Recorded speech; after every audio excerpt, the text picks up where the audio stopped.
Assalamualaikum warahmatullahi wabarakatuh. Innal hamdalillah nahmaduhu wa nusalli wa nusallimu ala rasulil karim wa ala alihi washabbihi ajma'in. Subhanaka la ilma lana illa ma 'allamtana innaka antal alimul hakim. La haula wa la quwwata illa billahil aliyil azim. Allahumma faqqihna fid din wa 'allimna at-ta'wil.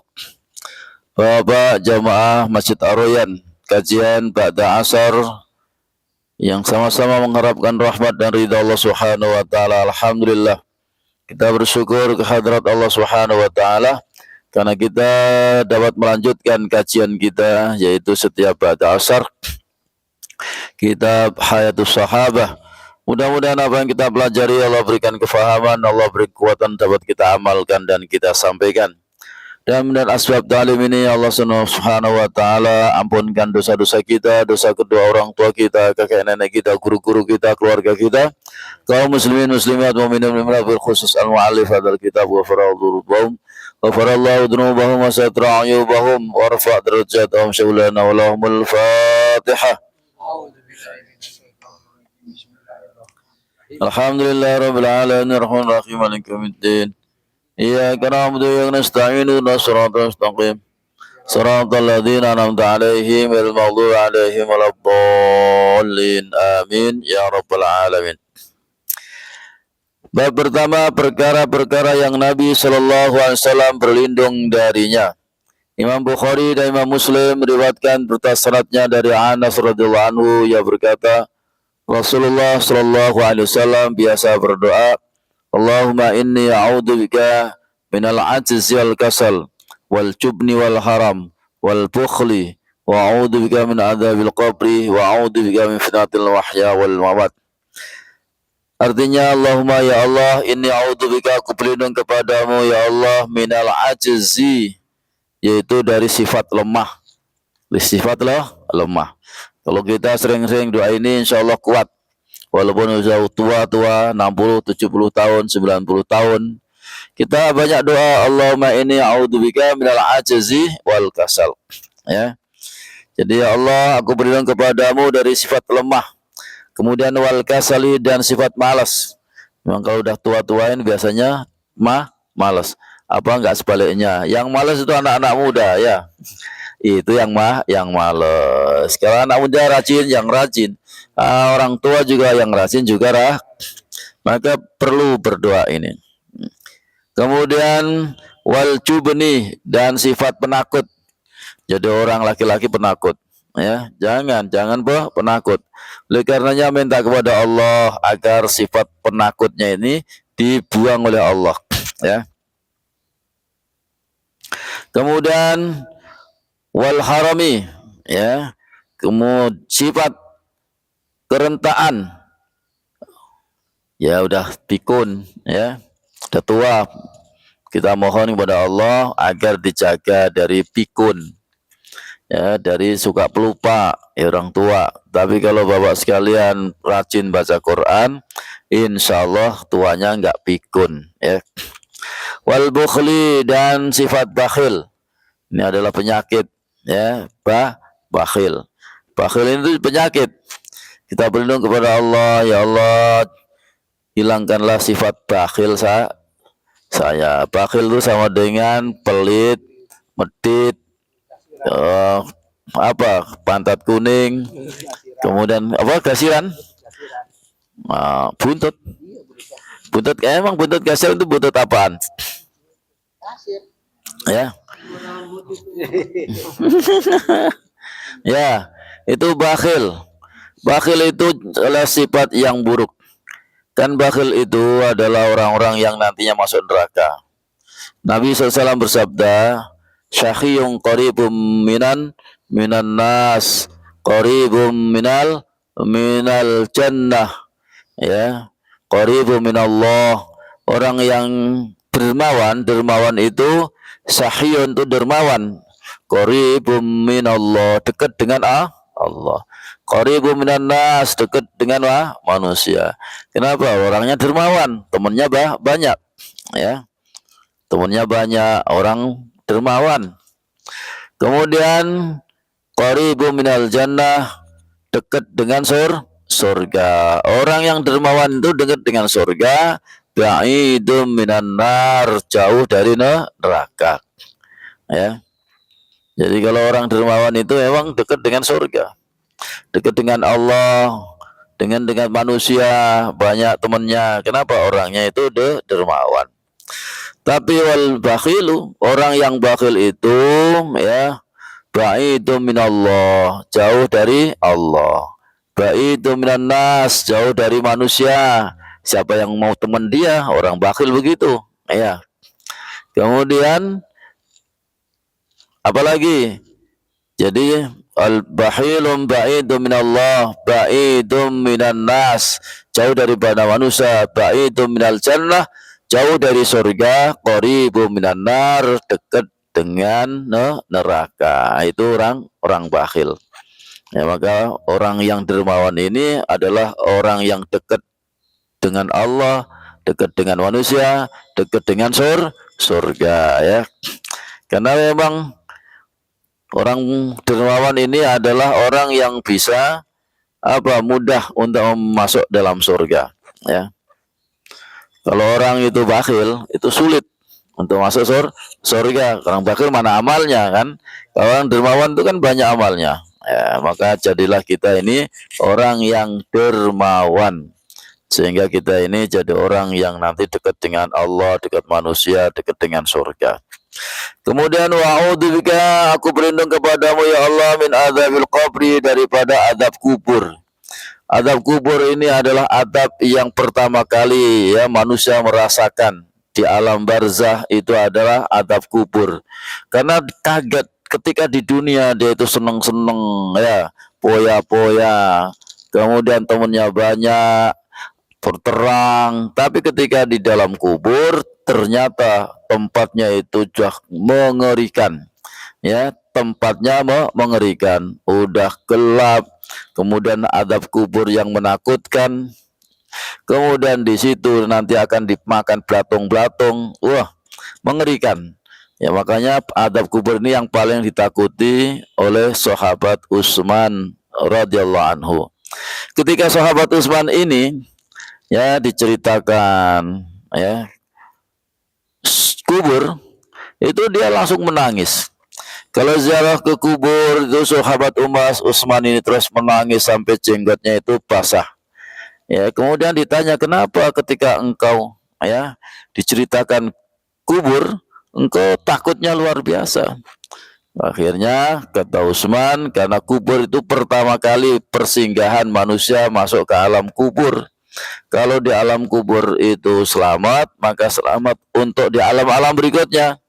Tapi kalau di alam kubur itu sudah disiksa, itu nanti akan tambah menderita di alam-alam berikutnya. Dan di alam kubur ini sangat mengerikan. Maka berlindung kepada Allah dari azab kubur. Ya, kalau ingin terang kubur, baca Quran. Ya, Quran itu akan menerangi dalam kubur, di mahsyar ya. Kemudian wa'udzubika, aku berlindung kepadamu ya Allah min fitnatil mahya, dari fitnahnya ya orang yang hidup. Orang hidup ini kan suka mitnah sana, mitnah sini ya. Itu kita berlindung kepada Allah ya, dari fitnahnya orang yang masih hidup, wal mamati, dan orang yang sudah mati. Orang mati masih bisa menyebabkan asbab fitnah ya, wal mamati, dan kematian itu juga kita berlindung kepada Allah. Jangan sampai kita ini ya, kenapa fitnah orang yang masih hidup dan fitnahnya orang yang sudah mati ya. Dalam riwayat yang lain disebutkan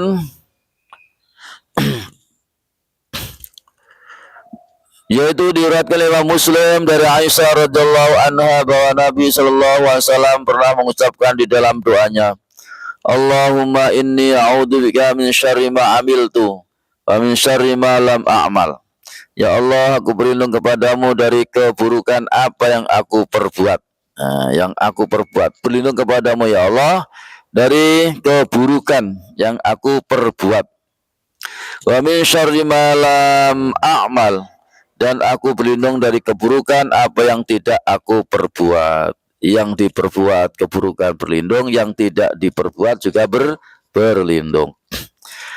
Dan dari Ibnu Umar radhiyallahu anhu, ia berkata di antara doa Nabi sallallahu alaihi wasallam adalah Allahumma inni a'udzubika min zawalin ni'matik wa tahawuli afiatik wa fujaatin nikmatika wa jami'i sakhatika. Ya Allah, aku berlindung kepadamu dari hilangnya nikmat darimu. Nah, jadi kita berlindung kepada Allah, jangan sampai nikmat ini hilang. Karena nikmat yang beri siapa? Allah.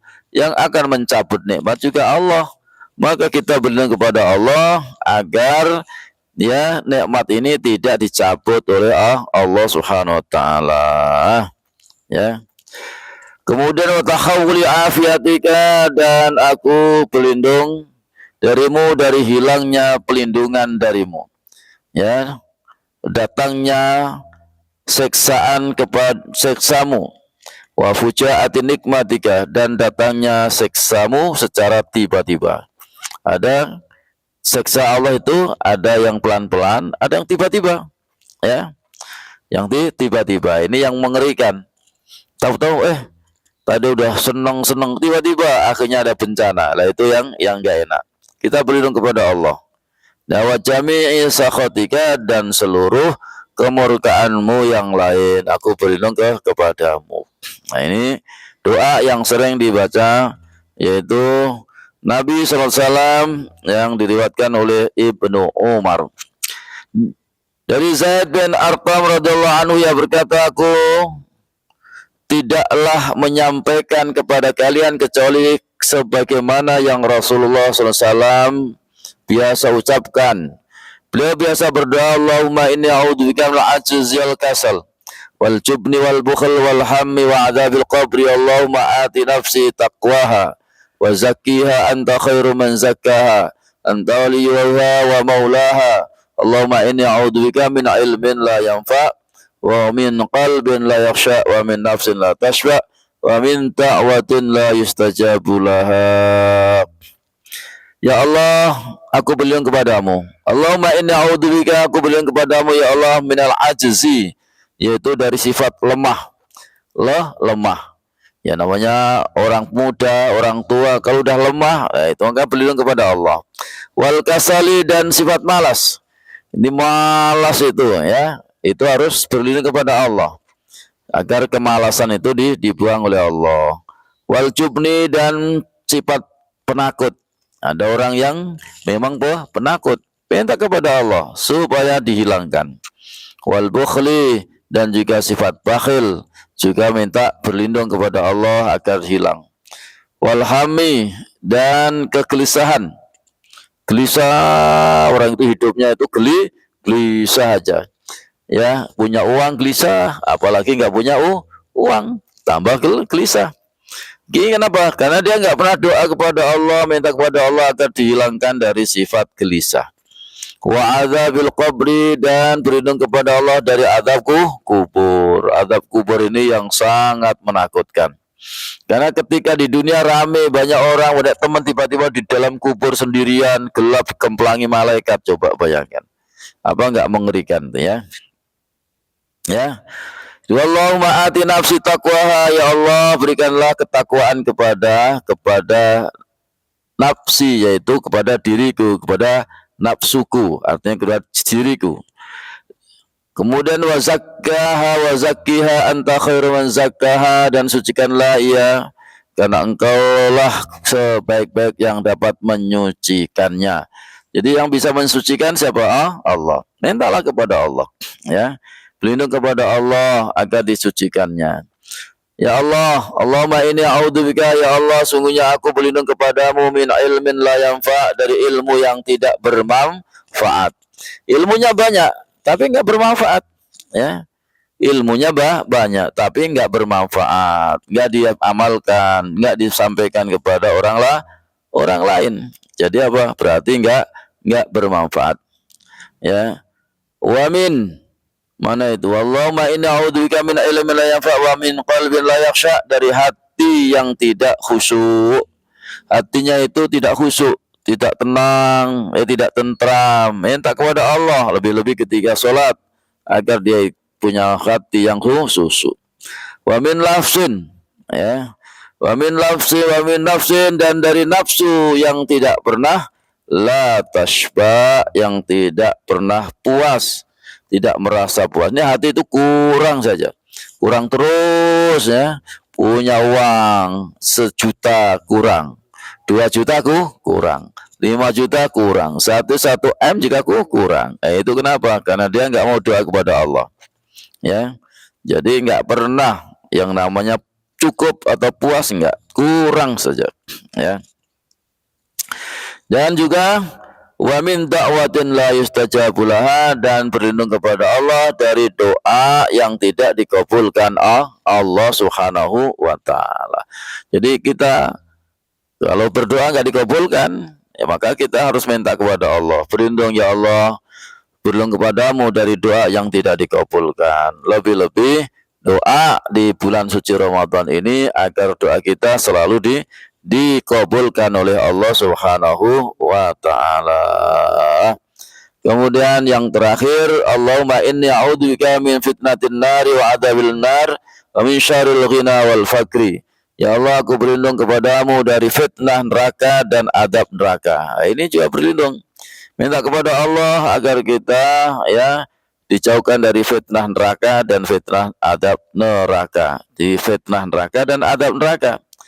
Kemudian wa min syarril ghina wal fakri, serta dari keburukan, ya, keburukan kekayaan dan kemiskinan. Kekayaan juga bisa jadi buruk. Berlindung kepada Allah, jangan sampai kaya tapi menjadi kekayaannya itu jadi buruk. Ya, banyak orang yang tadinya itu baik, tapi karena jadi orang kaya, kekayaannya membuat dia nggak baik. Jadi akhirnya orang jadi buruk. Ya, itu berlindung kepada Allah. Apalagi wala fakri, kemiskinan, ya. Jadi adakah orang miskin itu yang baik? Ya banyak. Orang miskin yang baik juga banyak. Orang miskin yang nggak baik juga banyak. Ya, udah nggak punya apa-apa, jahat lagi. Sudah nggak punya apa-apa, maksiat mulu, ya. Nah, maka berlindung kepada Allah. Orang fakir yang sabar, ya, itu lebih baik, ya, daripada orang kaya yang sabar.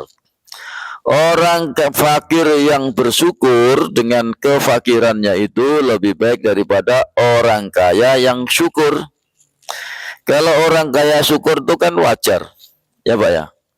Ya, mensyukur memang ada semua, mau makan ayam goreng ada, ayam geprek ada, ayam bakar ada, semua ada. Syukur itu wajar. Tapi kalau orang susah dia bersyukur kepada Allah, nah itu lebih baik, tinggi derajatnya di sisi Allah daripada orang yang kaya bersyukur, ya. Kalau ada orang kaya yang nggak bersyukur, nah itu gimana? Nah, ya, kalau orang miskin, orang fakir itu bersyukur, ya, itu orang kaya nggak bersyukur, ya itu namanya orang kaya yang apa? Ya, orang kaya yang angel itu, ya. Angel. Angel. Ya, makanya kalau kita jadi orang syukur, itu orang syukur, orang kaya itu wajar. Namanya ada semua kan? Semua ada, mobil ada, rumah ada, makanan apa. Itu orang kaya itu syukur itu wajar. Tapi kalau orang kaya nggak bersyukur, itu namanya kurang ajar. Ya, jadi angel. Makanya orang-orang kaya itu, ya, bersyukur, ya, biar nggak jadi orang kurang ajar. Kalau orang kaya nggak bersyukur, jadi orang kurang ajar. Artinya dia semaunya sendiri. Mudah-mudahan kita semuanya dijadikan oleh Allah, jadikan kaya alhamdulillah bersyukur, dijadikan orang miskin juga alhamdulillah bersyukur. Karena nanti yang masuk surga duluan orang miskin, orang fakir daripada orang kaya. 500 tahun selisihnya. Orang fakir masuk surga 500 tahun udah senang-senang, 2 tahun kan lama.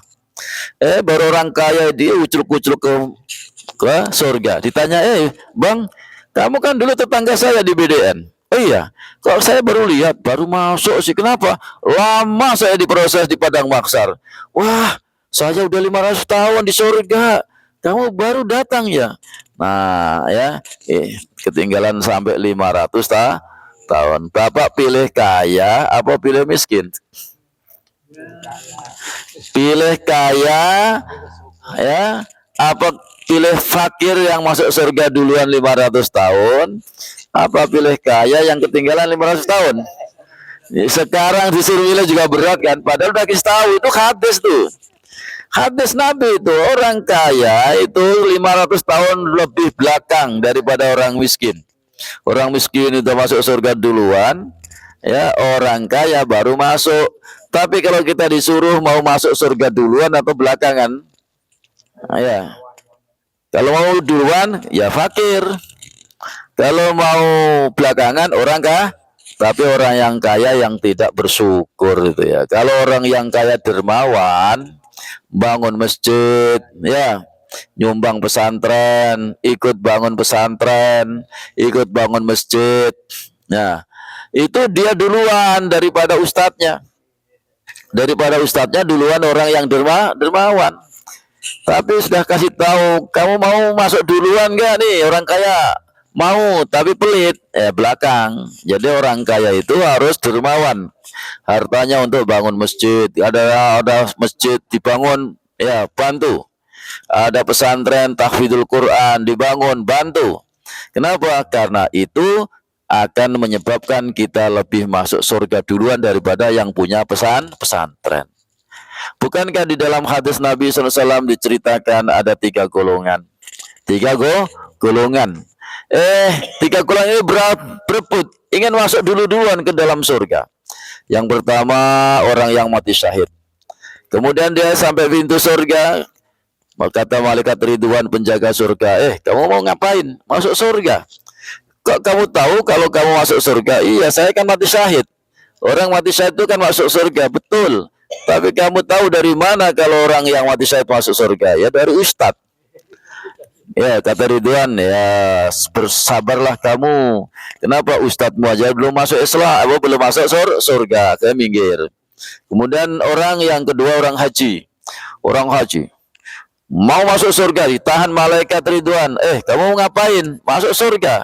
Kamu tahu kalau kamu masuk surga? Ya tahu, karena orang yang haji mabrur itu kata Nabi, al-hajrul mabrur laisa lahu jazaa'un illal jannah. Orang yang haji yang diterima itu enggak ada balasannya kecuali surga. Kamu tahu dari hadis dari mana? Dari ustadz. Ya, kamu sabarlah, ustadz kamu aja belum masuk surga. Ya, berakhlak kepada ustadz kamu. Minggir dulu, minggir. Kemudian orang kaya. Orang kaya mau masuk surga, ditahan malaikat Ridwan. Kata malaikat Ridwan, kamu mau ngapain? Masuk surga. Kamu apa statusnya? Orang kaya dermawan. Ya. Nah, kamu tahu kalau orang kaya dermawan itu masuk surga? Tahu. Hadisnya saya hafal. Dari mana? Dari ustadz. Ya, kamu sabar dululah. Ustadz kamu aja belum masuk surga. Akhirnya ustadznya dipanggil, ustadz, sini. Nah, masuk surga. Sampai di pintu surga. Ya, kemudian apa kata orang yang kaya, orang ustadz tadi? Kata yang punya pesantren, ya ustadz yang bangun pesantren dibangun. Kemudian dia bilang, wahai Ridwan, saya bisa bangun pesantren karena sumbangannya orang kaya dermawan ini. Saya bisa dakwah karena dibantu orang kaya ini. Ya, kami bisa bangun masjid karena dibantu orang dermawan ini. Maka saya rela biarlah orang kaya yang dermawan masuk surga duluan. Akhirnya apa? Dipanggil malaikat Ridwan, orang kaya yang dermawan, sini. Sini, kamu disuruh oleh ustadz kamu. Yang dulu kamu ikut bangun pesantren tahfidzul Quran, ya. Kamu ikut nyumbang, ya 10 juta, 15 juta, 5 juta, ya. Akhirnya apa? Kamu disuruh masuk surga duluan. Akhirnya orang dermawan masuk surga duluan. Ustadznya yang punya pesantren ngalah. Kenapa? Karena dia bisa berjuang karena bantuan yang orang kaya. Dia bisa punya pesantren, punya santri banyak, ya. Itu kenapa? Karena dibantu orang kaya. Sehingga apa? Santri-santrinya juga akhirnya jadi orang hebat-hebat semua. Ya, Akhirnya apa? Pahalanya masuk ke dalam orang yang nyumbang pesantren. Mudah-mudahan kita semuanya, kalau ada sumbangan-sumbangan pesantren, cepat-cepat kita ikut ambil bagian, biar nanti kita itu masuk surga duluan daripada ustadznya. Nanti semuanya akan masuk surga bareng-bareng. Kenapa? Karena orang yang menyumbang di pesantren didoakan santri-santrinya sehingga amal ibadahnya kemudian semua masuk dalam buku catatannya. Pahalanya mengalir semuanya kepada orang yang ikut menyumbang pesantren, karena itu adalah tempat di mana mendidik anak-anak santri biar hafal Quran, jadi orang-orang baik, karena sumbangan kita semuanya yang ikhlas karena Allah Subhanahu wa taala. Demikianlah kajian sore. Mudah-mudahan Allah Subhanahu wa taala terima amal ibadah kita, sedekah kita, salat kita, puasa kita, zakat kita, dan infak kita, jariah kita, semua diterima oleh Allah Subhanahu wa taala. Amin ya rabbal alamin. Ramadan ya syahrul Ramadan, marhaban syahrul qiyami, marhaban ya syahrul Ramadan, marhaban syahrul qiyami, marhaban ya syahrul Ramadan, marhaban syahrul syiyami, marhaban ya syahrul Ramadan, marhaban syahrul qiyami. Demikianlah Bapak sekalian kajian sore, mudah-mudahan bermanfaat bagi kita semuanya dan juga yang mendengarkan semuanya mendapatkan manfaat daripada kajian ini. Kita tutup dengan doa kifarat majelis. Subhanallah hamdihi, subhanallah hamdika, asyhadu an la ilaha illa anta astaghfiruka wa atubu ilaik. Assalamualaikum warahmatullahi wabarakatuh.